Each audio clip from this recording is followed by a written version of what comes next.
Dr Brendan Nelson commenced as Director of the Australian War Memorial in December 2012. Prior to this, he was the Australian Ambassador to Belgium, Luxembourg, the European Union and to NATO. He was born in Victoria and he studied at Flinders University in South Australia, graduating with a Bachelor of Medicine and Surgery. Dr Nelson worked as a medical practitioner in Hobart for 10 years, and he was the National President of the Australian Medical Association, campaigning on a wide range of social policy issues, including Aboriginal health and immunisation, and he led the campaign against tobacco advertising and sponsorship of sport. Dr Nelson was elected to the Federal Parliament in 1996, and he served as the Minister for Defence to Cabinet and as Minister for Education, Science and Training. In November 2007, Dr Nelson was elected leader of the Liberal Party. The following year, he retired from federal politics. Dr Nelson was appointed an Officer of the Order of Australia in 2016 for his services to the community, the Parliament of Australia, diplomacy and cultural leadership. It gives me very great pleasure to invite Dr Nelson to deliver the 2018 Sir Earle Page Lecture. Thank you. Thank you.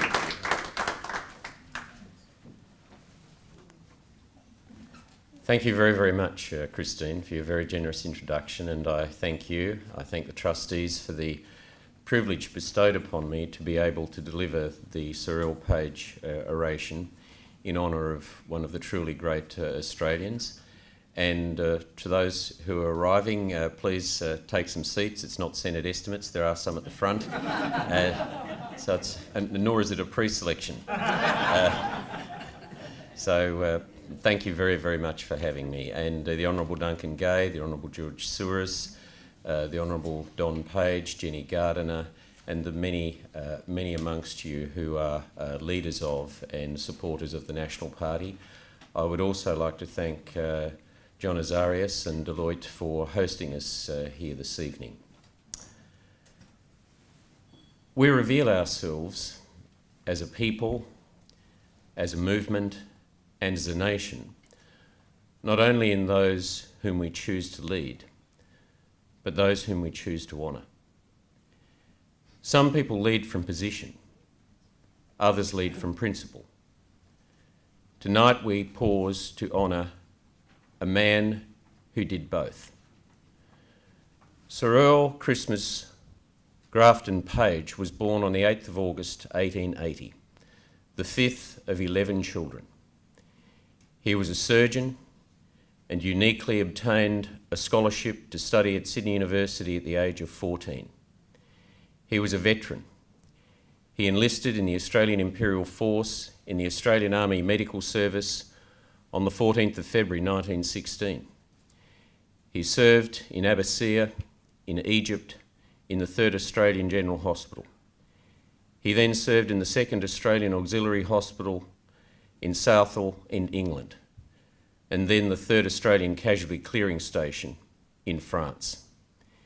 He paid his own way back to Australia, and when he arrived back to his medical practice, his medical partner Anderson then went and enlisted so that he would be replaced.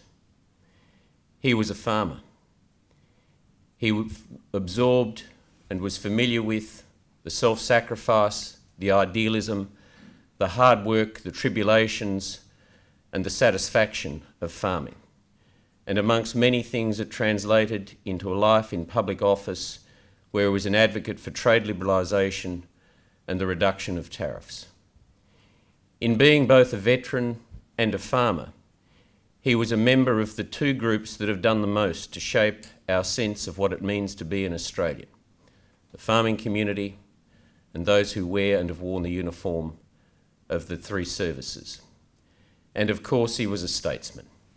Only a year after the end of the First World War in 1919, elected to represent the people of Cowper, which he did for 42 years. Australia's 11th Prime Minister, 10 years as Deputy Prime Minister, and across 21 years, he served as Treasurer, Minister for Commerce, and Minister for Health. He was a man of vision, to which he harnessed practical policies and ideas that would build the foundation and prosperity for a future Australia. And in particular, through all of that, to see that those Australians who lived in regional, rural and remoter parts of this country enjoyed the economic and social benefits of nationhood which had been given all of us when he was only 21 years of age. And through all of that, he nurtured and protected a diverse, an intellectually rigorous and open mind. Of all of the things that I have read and heard that he said and that he'd written, there are two things that stand out, that speak truth to us as individuals and to our nation and those who have the responsibilities for leading it. The first is that in 1902, as a young medical graduate, he was conducting an autopsy at Royal Prince Alfred Hospital, and he contracted a fulminating, overwhelming infectious disease.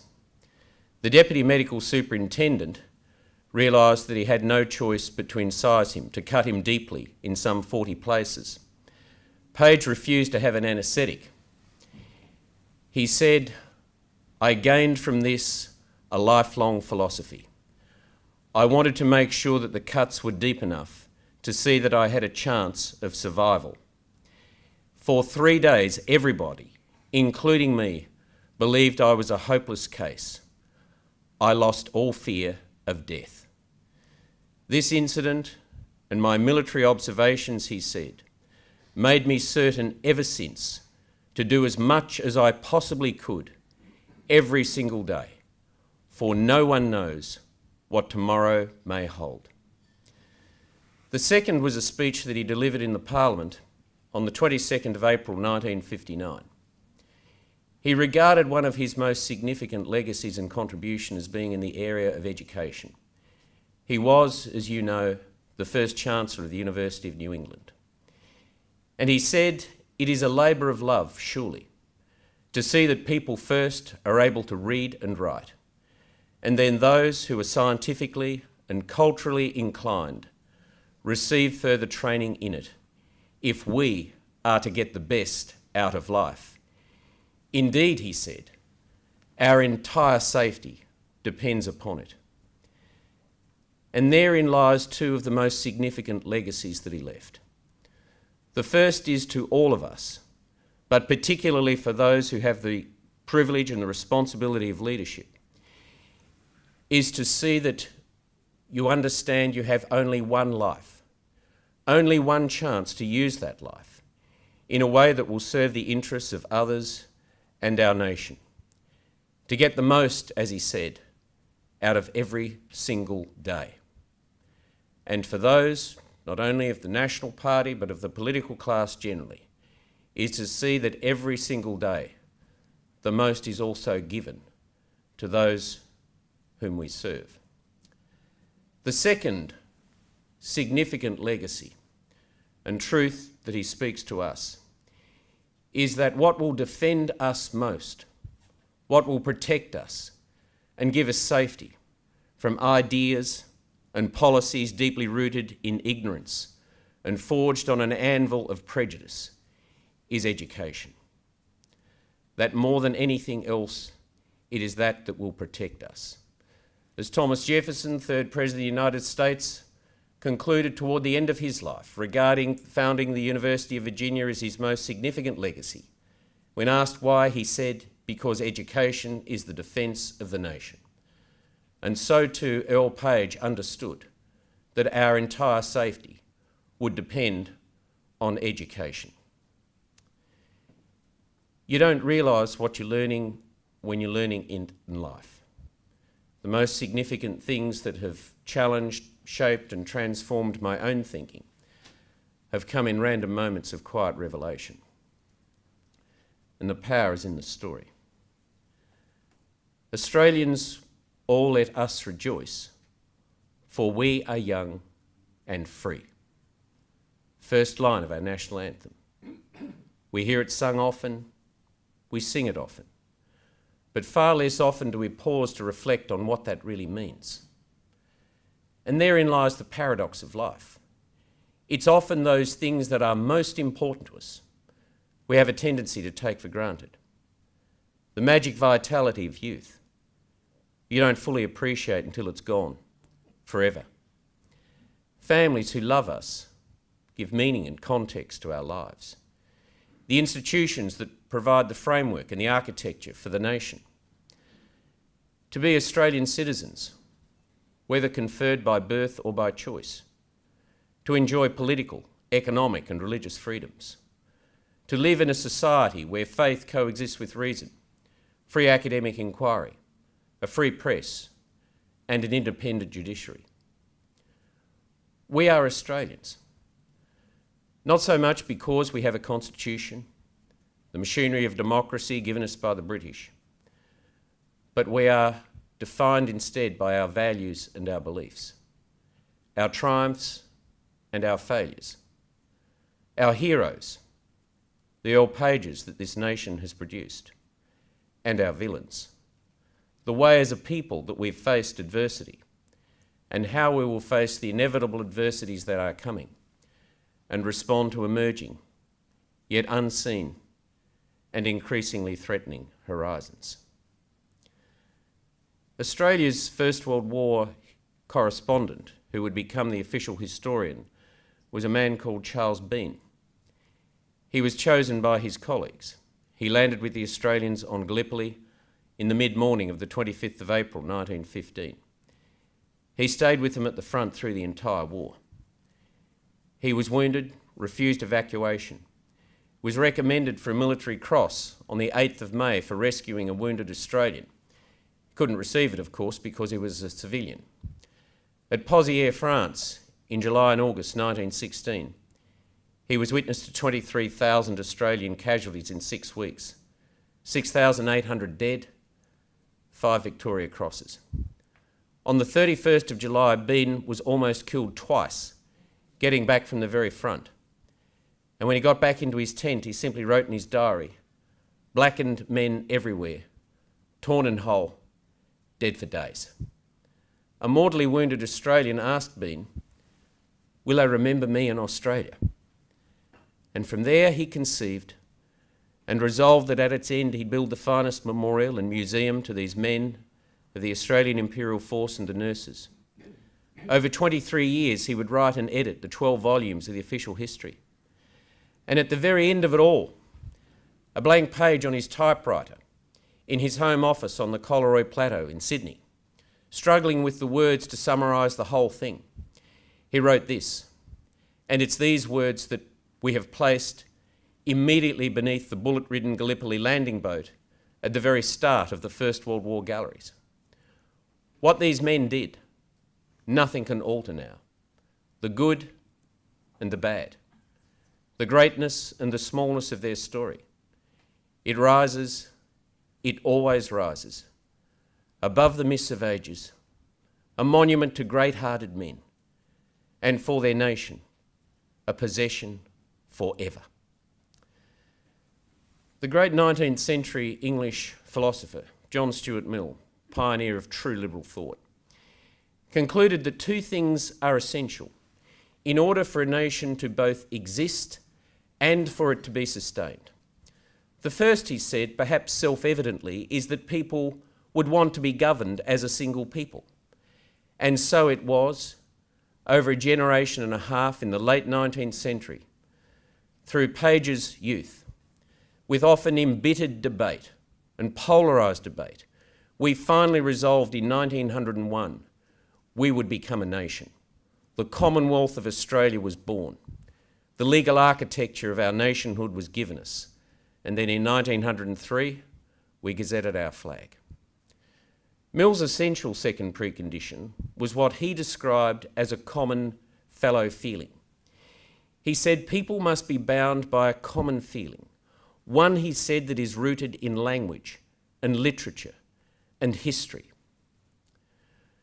We have millennia, thousands of years of rich Aboriginal history, culture, custodianship, and then the devastating impact upon it of the arrival of the British First Fleet in 1788, but from that event and everything that would follow, the origins of the Australia we are and the people that we have become. But it wasn't until the cataclysm had unfolded in late 1914 that we emerged with a greater belief in ourselves and a deeper understanding of what it would mean to be an Australian. When the war broke out in August 1914, we regarded ourselves still as British.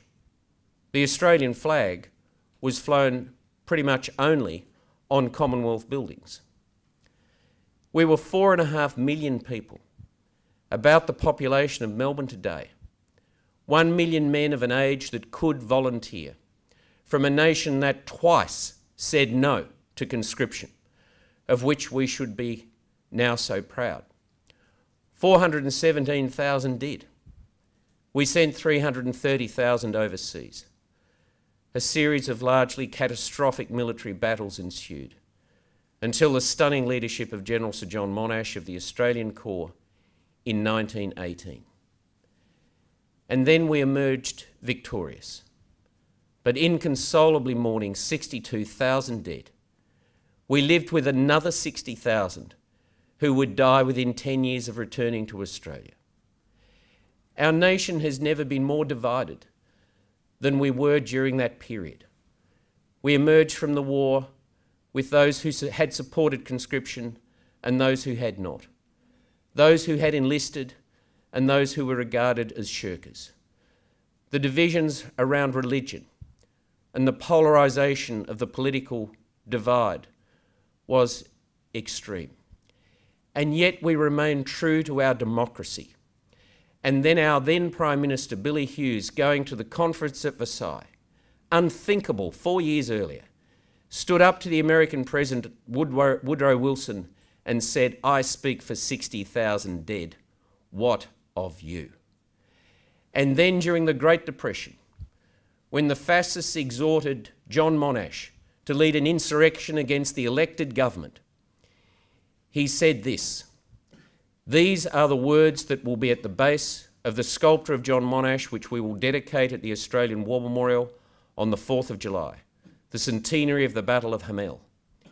And what he said to them was, "The only hope for Australia lies in the ballot box and an educated electorate." On the 17th of June at 1:51 a.m, 7 letters a metre high will be projected onto the front of the Australian War Memorial. The horizontal concrete beam immediately beneath the Byzantine-inspired dome above the Hall of Memory, within which since 1993 has been interred the unknown Australian soldier. The 7 letters will read a single name. Every single night throughout the period of the centenary, the names of 62,000 are being projected. Each name comes up for 30 seconds for 30 occasions over the period of the centenary.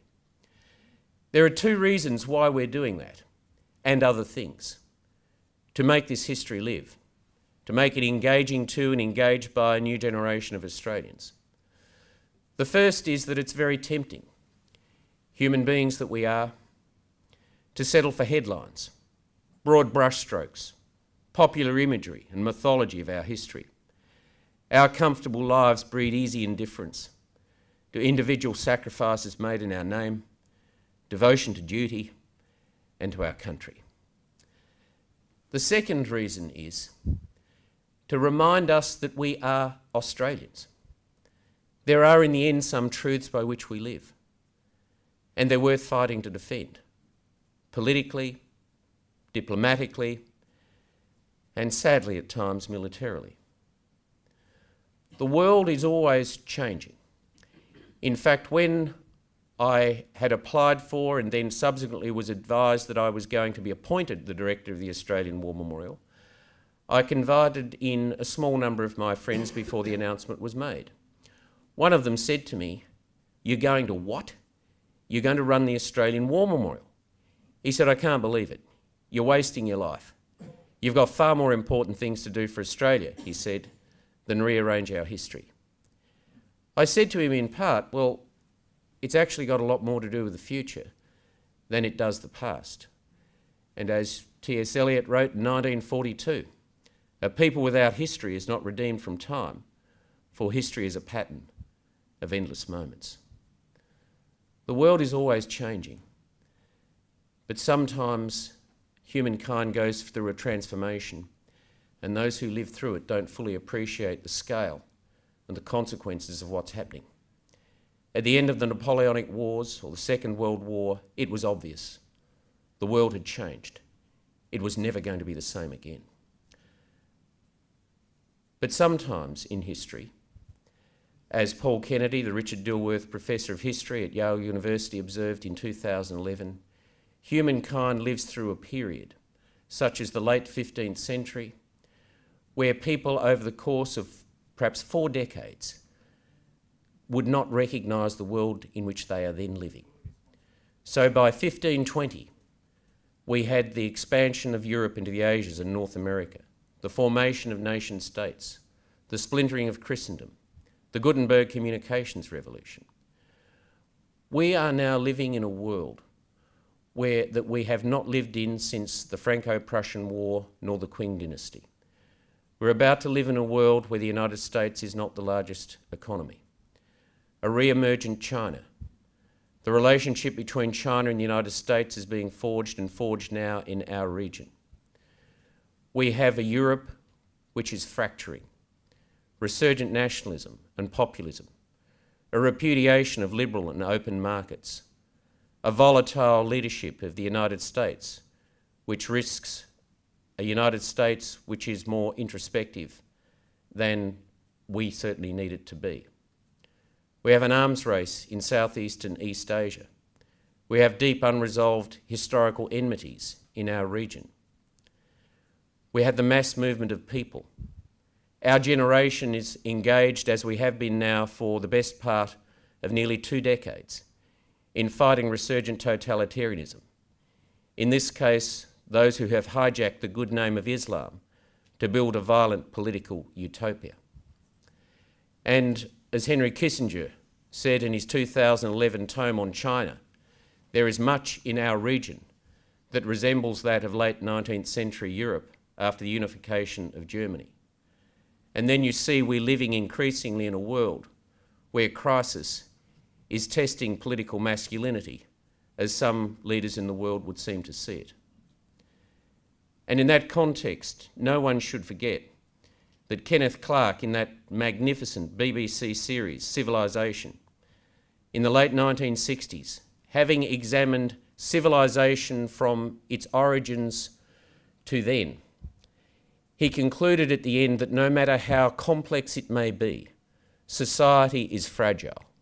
He said it is lack of confidence more than anything else that destroys a civilization, that we can destroy ourselves as effectively with cynicism and disillusionment, just as effectively as by bombs. On the 17th of June at 1:51 a.m, the 7 letters will read White, W-H-I-T-E-A-H, Alexander Henry White.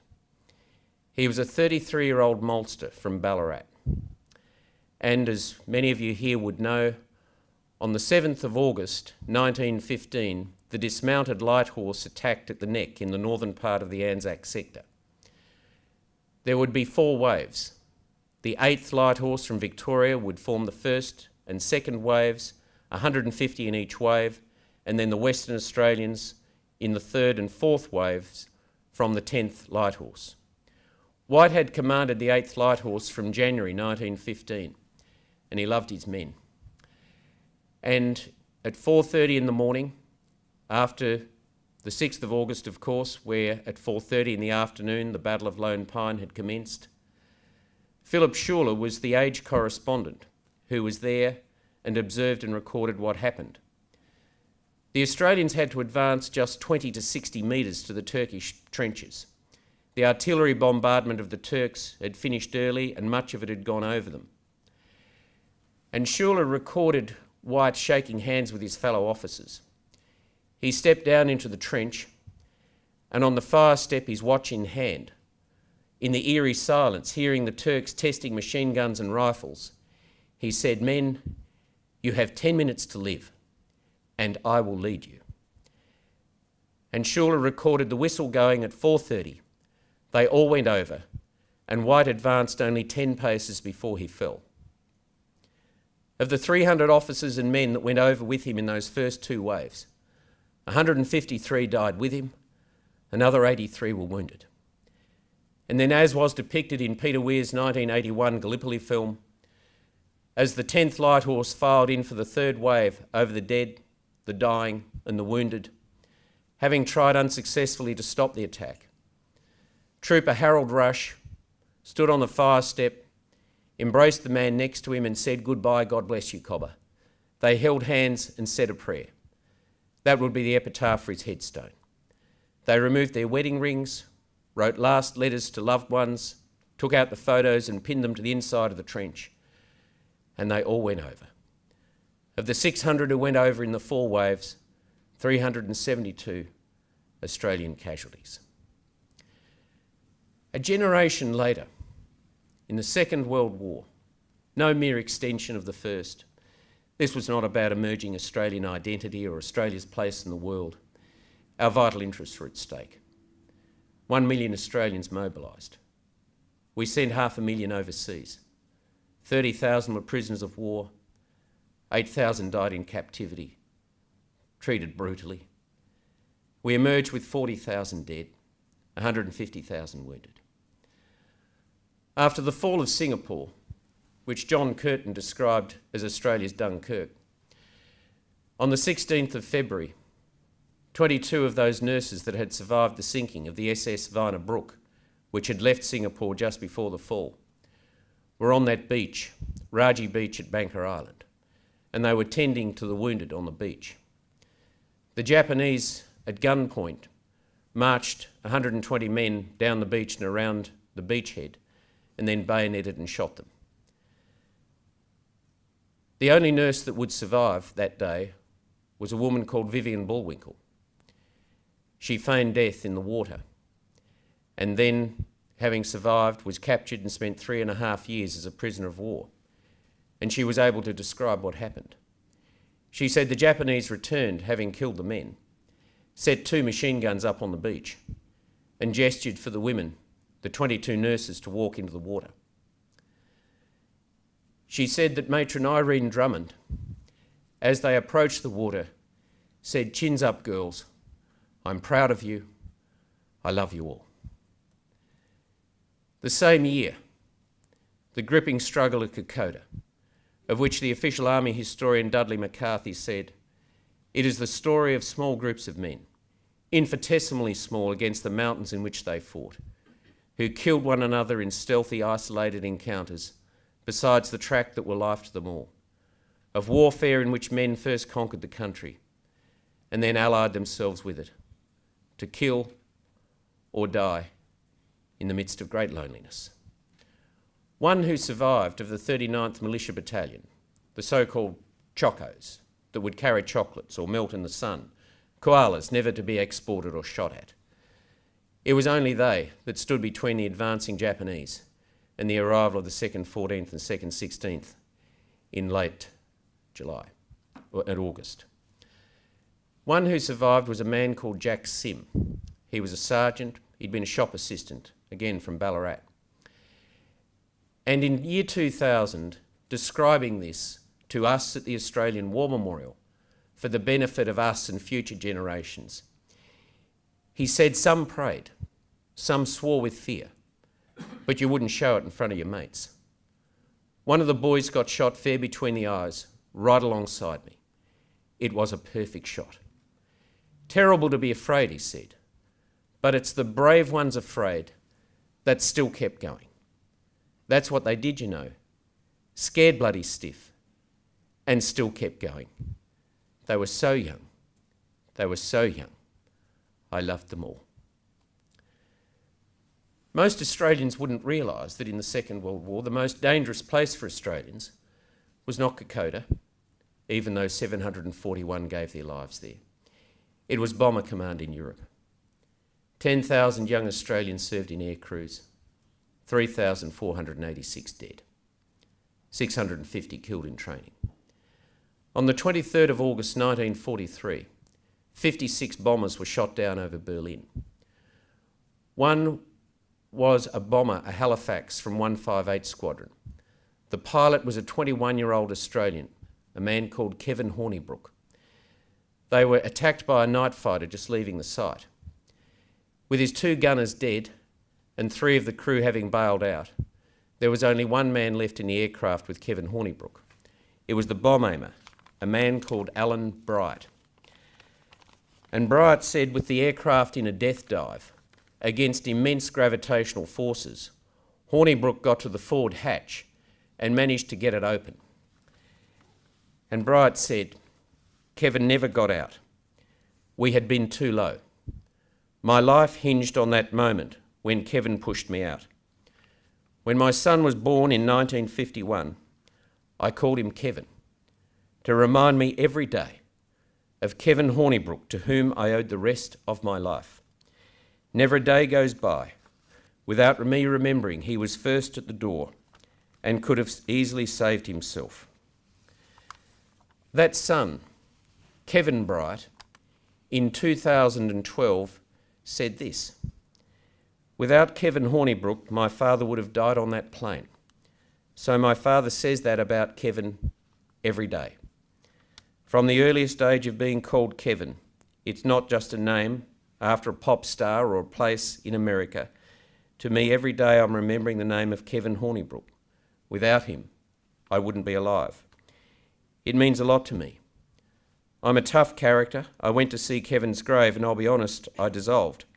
I've probably cried twice in the last 20 years. I'm deeply proud to be called Kevin because it means so much. This guy in his early 20s gave up his life. It's an intense feeling. And then, when I first arrived at the Australian War Memorial in late 2012, ringing in my ears were the comments of a young Australian soldier to me in October 2012 when I was last in Afghanistan with the then NATO Secretary General. This young soldier said to me, "Sir, thanks for looking after the family jewels." I said, "It's a privilege, I'm looking forward to it." He said, "I go to the Australian War Memorial a lot, I take my son there." He said, "Why is it? I can show him what his great-grandfather did, what his grandfather did, but why can't I show him what I'm doing?" So on my first day I had a look. All we had was a long-range patrol vehicle hit with a bomb blast used by the SAS in 2005 in Afghanistan. I asked the senior staff, when will we do Afghanistan? I was told it would be a long time. I was told we have to wait till everyone has come home. We have to wait till the politics are washed out of it. We've got no money. We've got no space. I said, you can't be serious. We've got 30,000 young Australians coming back to a country that's got no idea what they have been doing. They can't even tell their families, let alone the rest of the nation. And maybe if we'd told the story of the Vietnam War broadly and deeply in the mid to late 70s, some of those men might not have suffered quite as much as they have. We've got to do it now. Thanks to $500,000 from Boeing, the magnificent work of Chris Masters, who I brought in to work with our staff, we opened 8 months later. And I said to our staff and to Chris Masters, I said, I want these men and women to come here and see, hear and feel something of themselves. To interview veterans, widows, families. I got DFAT staff to take a handheld camera out of Tarin Kot, where we were based, and talk to Afghans. What did the Australian presence mean to them? One whom we interviewed, who's in this exhibition, is a man called Paul Warren. Paul Warren is a Queenslander, a proud Australian who was an abattoir worker. He was also Queensland's champion Thai kickboxer. And he decided over a decade ago he wanted to do something meaningful for Australia. So he joined the army. And then he was a member of 1RAR in the Baluchi Valley in July 2009 when a bomb went off. His best mate was a fellow soldier called Ben Ronaldo. And this is what Paul Warren says to us. Afghanistan was like something you couldn't imagine unless you've really been there. 18 July is a very painful day for me, more mentally than physically, and probably will be for the rest of my life. Something went off. I honestly thought it was a suicide bomber. I just remember the dust lifted into the air and thought, yeah, suicide. One of the locals must have had a suicide vest on. The dust was starting to clear. The first thing you want to do is make sure the guy beside you is okay. I tried to crawl, looking for Ben. I looked down and my right leg was gone, just below the knee. It was just clean gone. I still had to find out where my mate was, or the man closest to me. I kept asking, "Where's Ben? Where's Ben?" Ben will never be gone. His picture sits in my lounge room. My son, Jack Benjamin, is named after him, and he'll grow up to know the person that he's named after. I don't really know any other way to put it. "You'll never have mates," he said, "like you have in the army. I've had a few not come home. I hope their memories live forever. Nate Gallagher, Matthew Lambert, exceptional soldiers. But our mates have given everything. We need that sacrifice not to be for nothing. You trust the man next to you with your life, and you would expect he would do the same. It's that what makes you proud, not the unit you're from, not the commanding officer. It's your mates." In that hall of memory, within which, as I said, is the unknown Australian soldier, standing sentinel above him are 15 stained glass windows. They were designed by Napier Waller, an artist and veteran of the First World War who lost his right arm at Bulcourt. And at the bottom of each one, each window is a depiction of a serviceman and a nurse of the First World War. At the bottom of each one is a single word. Charles Bean, the founder, the first director, a man called John Treloar, a veteran of both Gallipoli and France, asked themselves a very important question. What, they asked, are the qualities? What are the values that we saw in these men and women we regard as being essential, not just for victory in battle, but for depth and breadth of character? Character derives from the Greek word, means the impression left in wax by a stone seal ring. The Greeks called it the stamp of personality. What transcends everything in life? Rank, power, money, influence, position, intellect, and looks is character. It's informed by worthwhile intrinsic virtues. The 15 that they chose, having been witness to the whole thing, from start to finish, resource, you always dig deep. You look for every human and material asset that might be available to you to help you achieve your objectives. Candour, be open and honest.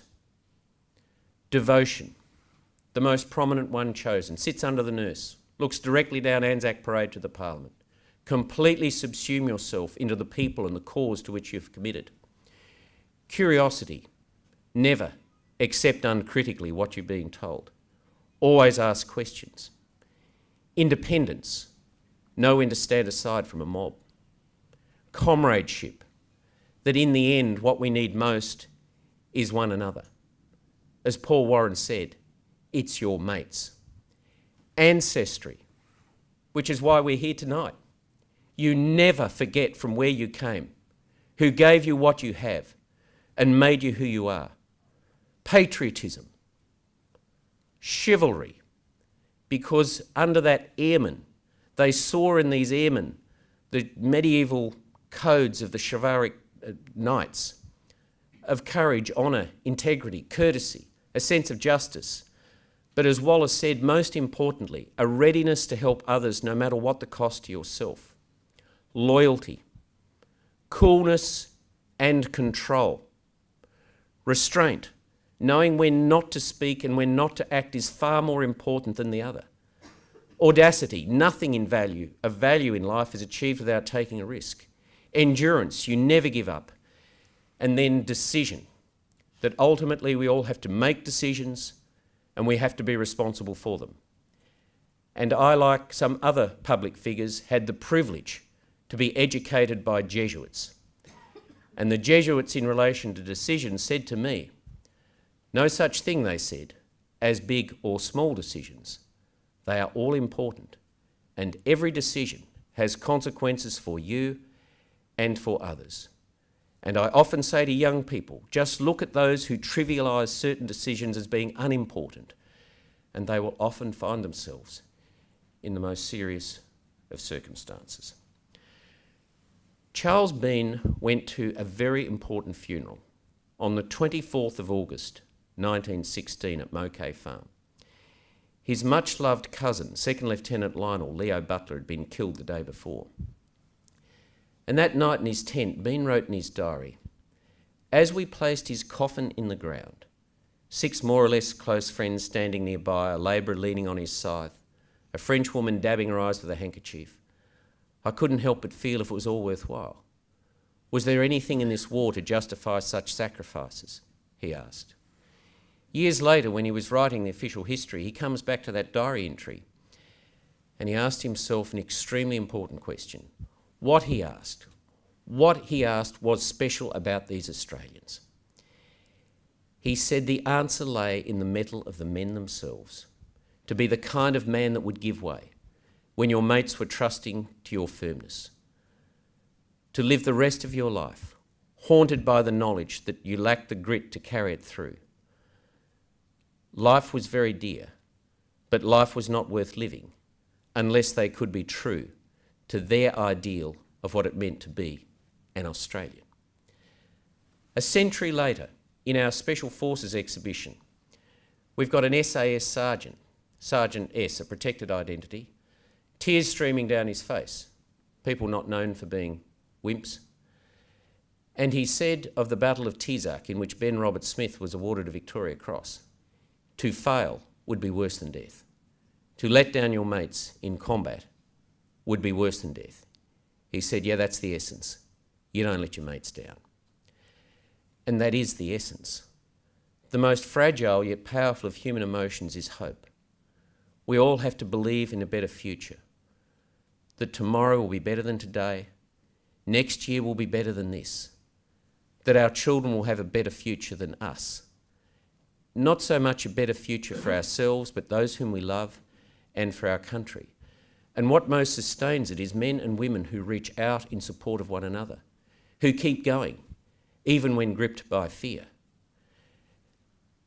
And what's also important, as Earle Page demonstrated through his life, is that we are offered a vision at a senior and a political level, a vision that is not only economic, but is also human and social. There are 102,800 Australians named on that roll of honour down at the Australian War Memorial, in those cloisters cloaking the pool of reflection. That's what we have been given. That's what we've given. But what we have been given in return is a greater belief in ourselves and a deeper understanding of what it means to be an Australian. And the paradox of all of this is that it's not actually about war. Instead, it's in a context of war, but this is about love and friendship. Love for friends and between friends, love of family, love of our country, and honouring men and women whose lives are devoted not to themselves, but to us, and their last moments to one another. And finally, after the bloodbath at Fromelles, our worst 24 hours ever, 5,533 dead, wounded and missing in 24 hours, 1,917 dead. No truce was declared, and 30 Australians were killed over 3 days of bringing the wounded in from no man's land. One who volunteered to do so was a farmer from Victoria, a man called Simon Fraser. And for any Australian familiar with Fromelles, there is a magnificent bronze done by Peter Corlett of Simon Fraser with an Australian on his back, carrying him. Fraser spent 3 days, back-breaking work, bringing in the wounded from no man's land. And a fog had settled over no man's land. And he heard a voice calling, "Don't forget me, Cobber." He didn't. We won't, we never will. For we are young and we are free. Thank you.